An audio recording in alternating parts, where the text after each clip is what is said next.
नमस्कार दोस्तों, आप सब लोगों का एक नई वीडियो में हार्दिक स्वागत है। आज की वीडियो में हम सॉल्व करने वाले हैं अनुपात। और आप लोगों को बता दें एसएससी एमटीएस में ये सभी के सभी प्रश्न पूछे गए हैं। तो मोस्ट इम्पॉर्टेंट हम प्रीवियस ईयर के क्वेश्चंस लेकर आए हैं और आगामी आने वाली परीक्षाओं में इसी तरीके से पैटर्न पे प्रश्न पूछे जा सकते हैं। तो इसलिए हम 3 प्रश्न इसमें सॉल्व करेंगे। तीनों के तीनों एसएससी एमटीएस में पूछे गए हैं। ये आरआरबी में भी आ सकते हैं और शिक्षक भर्ती हो या कोई भी एग्ज़ाम आगे हो तो आप लोगों को पता है इस तरीके से रेशियो से प्रश्न पूछे जाते हैं। तो चलिए वीडियो को स्टार्ट करते हैं। पहला प्रश्न दिया गया है संख्याओं का अनुपात क्रमशः 1/4, यानी यहाँ पे अनुपात देख सकते हैं बटे में दिया गया है। ठीक है, और यदि संख्याओं का योग यहाँ पर 68 है तो पहली संख्या के 1/3 का मान क्या है, यह प्रश्न पूछा गया था। जब भी 3 संख्याओं का इस तरीके से अनुपात दिया जाए फ्रैक्शन में, ठीक है, तो इसे हमें सिंपल करना है। ठीक है, तो यहाँ पे जो भी अनुपात दिया जाता है मान लेते हैं पहली संख्या है, ये दूसरी संख्या और यह तीसरी संख्या। पहली संख्या का अनुपात दिया गया है 1 यहाँ पर 4 दिया गया है, 1/4 दिया गया है, और यहाँ पर 5/6 अनुपात यहाँ पर दिया गया है 1/3। सब देख सकते हैं यहाँ पर इस तरीके से। तब आप क्या करेंगे, इसमें जितने भी हर में हैं, यहाँ पे 4 है, 6 है, 3 है, इन सभी का हम लसा ले लेंगे। ठीक है, तो लसा इनका कितना आएगा, तो आप बताएंगे 12, क्योंकि 12 वो मिनिमम संख्या है जो 3 से भी कटेगी, 6 से भी कट जाएगी और 4 से भी कट जाती है। तो इसका लसा कितना आएगा 12। तो एलसीएम हमारा आ गया 12। अब यही एलसीएम जो है सभी के साथ यहाँ पे रख के गुणा कर देंगे। तो इसके साथ भी यहाँ पर गुणा कर देंगे और इसके साथ भी यहाँ पर गुणा कर देंगे और यहाँ पर भी गुणा करेंगे। तो इससे हमारा क्या होगा, एक सिंपल एलसीएम रेशियो निकल आएगा। अब 4 से इसे काटेंगे तो 4 कम 4 और 4 3 12, 3 बार गया, और 6 कम 6 और 6 दूनी 12, 2 से कट गया, 2 बार कटा है, 3 कम 3 और 3 चौके 12। तो यहाँ पर 1 है तो 4 कम बनेगा 1 4, और 5 दूना बनेगा यहाँ पे 10, और यहाँ बनेगा 3 कम 3। तो इस तरीके से हमारा एक नया अनुपात बना है 3:10:4। ठीक है, तो पहली, दूसरी और तीसरी संख्या का एक नया अनुपात हमने निकाल लिया है। तो इस तरीके से हम यहाँ पर अनुपात को लिख लेते हैं। पहली संख्या, दूसरी संख्या और एक तीसरी संख्या, इनका जो अनुपात निकला है वो यहाँ पर हम लिख लें ताकि आप लोगों को अच्छे से दिखाई पड़ जाए। तो ये रहा अनुपात। इसके बाद बोला गया है यह तीनों संख्याओं का योग यहाँ पर 68 है। तो यहाँ पर योग दिया गया तो अनुपाती योग इनका हम निकाल लेते हैं। ठीक है, इनका अनुपाती योग कितना हो जाएगा, तो होगा 10 और 4 14 और इधर हो जाएगा 17। तो अनुपाती योग यहाँ पर बन जाएगा इसका कितना, तो आप बताएंगे यहाँ पर 17 बनेगा। ठीक है, उसके बाद बोला गया तीनों संख्याओं का योग हो गया 17। तो पहली संख्या के 1/3, तो पहली संख्या हमें पता करनी है। तो पहली संख्या हम डायरेक्टली भी निकाल सकते हैं, चाहें तो 17 से हम अब 17 यूनिट का मान करके इसे छोटा करें तो 17 यूनिट बराबर किसके हो जाएगा, 68 के। तो क्योंकि तीनों संख्याओं का अनुपात यहाँ पर मैंने जोड़ा है तो वो आया है 17, और इन तीनों संख्याओं का योग यहाँ पर दिया गया 68। तो 17 यूनिट बराबर हो जाएगा 68 के। तो 1 यूनिट का मान कितना हो जाएगा यहाँ पर, तो इसे 17 से भाग दे देंगे। 17 कम 17 और 17 चक्कू 68 हो जाएगा। यहाँ पर 4 बार लगेगा। 1 यूनिट का मान कितना आ जाएगा, 4 आ जाएगा। ठीक है, अब यहाँ पर तो पहली संख्या, तो 4 से हम पहली संख्या का अनुपात जो दिया गया इसका गुणा करेंगे। तो पहली संख्या 3, तो 3 में गुणा करेंगे किससे, 4 से। तो एक्चुअल में वास्तविक संख्या पता चल जाएगी। 4 3 12, तो वो संख्या हमारी कितनी है, पहली संख्या 12। अब 12 का यानी पहली संख्या के बताना है 1/3 का मान। तो 12 का हम 1/3 करेंगे इस तरीके से, 3 कम 3 और 3 चौके 12, यानी कितना आ गया आंसर, तो आप बताएंगे 4। ठीक है, तो यहाँ पर ऑप्शन डी यहाँ पर इसका राइट आंसर हो जाएगा। अगला प्रश्न दिया गया कुछ इस तरीके से, देख सकते हैं ये 2022 में पूछा गया था एसएससी एमटीएस में। अब यहाँ पर जो भी संख्या लिखी उन्हें हम उस तरीके से लिख लेते हैं जैसा लिखा गया है यहाँ पर।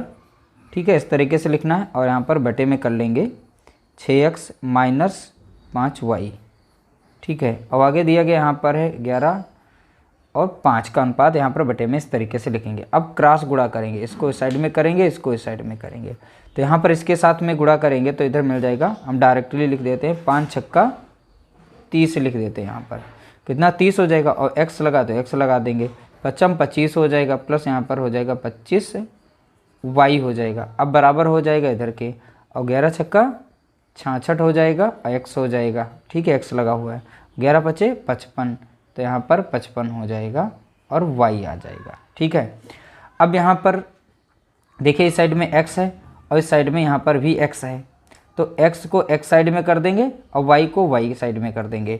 अब देखिए यहाँ पर हम x उस साइड में ले जा रहे हैं और ये हमारा इधर y है तो इधर को ले आते हैं। तो यहाँ पर 25y और प्लस 55y, ठीक है, एक साइड में हो गए। यहाँ पर 66x था, ये प्लस में है तो इधर हो जाएंगे माइनस में 30x हो जाएगा। अब 66 से जब 30 जाएगा तो बचेगा यहाँ पर कितना, 6 और 3 36x बचेगा।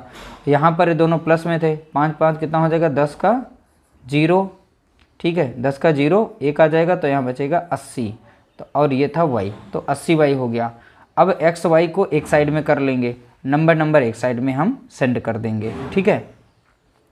तो यहाँ पर अगर हम y को उधर भेज दें तो यहाँ पर 80 रह जाएगा और इधर से हमारा 36 इस साइड में आ जाएगा और यहाँ पर बच जाएगा कितना, x, और ये इधर गुणे में तो इधर आ जाएगा भाग में। अब इसे हम काट सकते हैं, ये संख्या जो है 4 से कट जाएगी, 4 कम 4 1 0 और 4 नाम 36, ठीक है। तो यहाँ x बराबर कितना आ गया तो बताएंगे 10 और y बराबर कितना आ गया 9। तो यहाँ पर x अनुपात y बताना था तो x बराबर कितना है 10, तो यहाँ पर लिख सकते हैं 10, ठीक है, और y बराबर कितना है यहाँ पर 9। तो यहाँ पर हमें ऑप्शन मिल जाएगा इस तरीके से। तो ये इसका यहाँ पर 4 से काटेंगे तो 4 दूनी 8 लगेगा ना, तो इसलिए यहाँ पर कितना हो जाएगा 20 हो जाएगा। तो इसका आंसर हो जाएगा पहला वाला, हमारा ऑप्शन यहाँ पर सही हो जाएगा, क्योंकि 4 से काटेंगे ना 80 जो है 2 बार में जाएगा, 4 से काटेंगे तो 4 कम 4 4 दूनी 8, ठीक है, और 4 नाम 36, बाकी 20 अनुपात यहाँ पे 9 इसका आंसर बन जाएगा।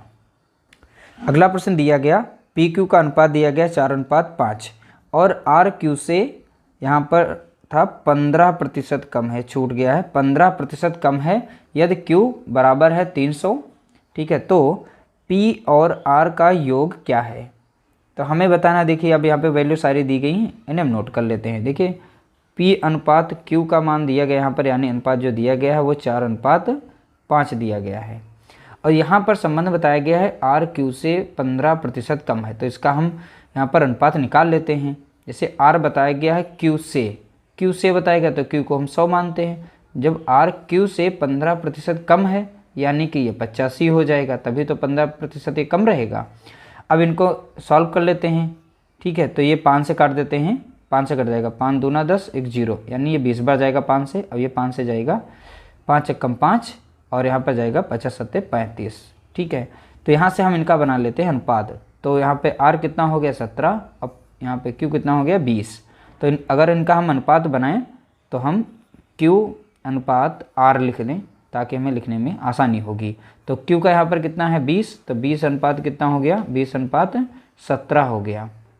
2 बार यहाँ पर Q आया है तो हम संख्याओं को लिखेंगे बीच में, जो 2 बार आया है यहाँ पर Q को बीच में, तो PQ और R का अनुपात निकाल लेते हैं। तो यहाँ PQ का दिया गया है 4:5 दिया गया है, QR का दिया गया है 20 अनुपात यहाँ पे 17 दिया गया है।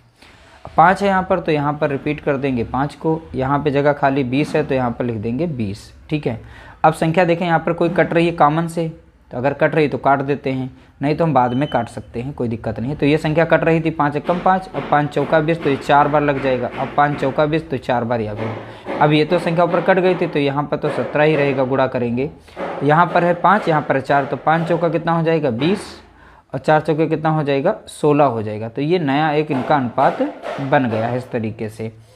अब इसमें जो बताया गया था Q बराबर कितना दिया गया है 300, और Q का यहाँ पर संबंध किसके दिया गया, Q बराबर यहाँ पर कितना दिया गया है, Q का अनुपात कितना आ गया, तो आप बताएंगे 20, और 20 यूनिट का मान यहाँ पे दे रखा है कितना 300, ठीक है।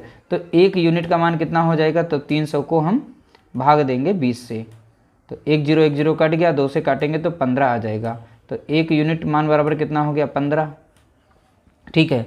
और इससे पूछा गया था तो P और R का योग क्या होगा। तो P का यहाँ पर कितना है देखेंगे 16 है संबंध यहाँ पर अनुपात से, और R का संबंध 17 से है।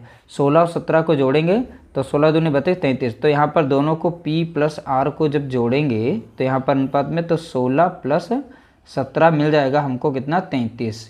अब ये 33 का हमें मान बताना, क्योंकि एक साथ में बोला गया था पी आर का योग बताइए। अब 1 यूनिट का मान 15 है, अब यहाँ पर 33 यूनिट का मान कितना हो जाएगा, तो भैया इन दोनों के योग से हम इनको गुणा कर देंगे। तो इनका योग किया था तो कितना मिला 33। अब इसे जब 15 से गुणा करेंगे तो हमें आंसर मिल जाएगा कितना, 495 मिल जाएगा। 495 इसका आंसर यहाँ पर मिलेगा। जब आप 33 और 15 का गुणा करेंगे तो आपको यहाँ पर 495 मिलेगा। ऑप्शन सी यहाँ पर इसका राइट आंसर आप लोगों को देखने को मिल जाएगा। तो ये सिंपल मेथड से सॉल्व किए गए हैं। इससे बेसिक तरीका तो नहीं लगाया जा सकता, लेकिन बहुत ही सिंपल तरीके से मैंने समझा दिया। वीडियो अच्छा लगा हो तो लाइक कर दीजिएगा, शेयर कर दीजिएगा।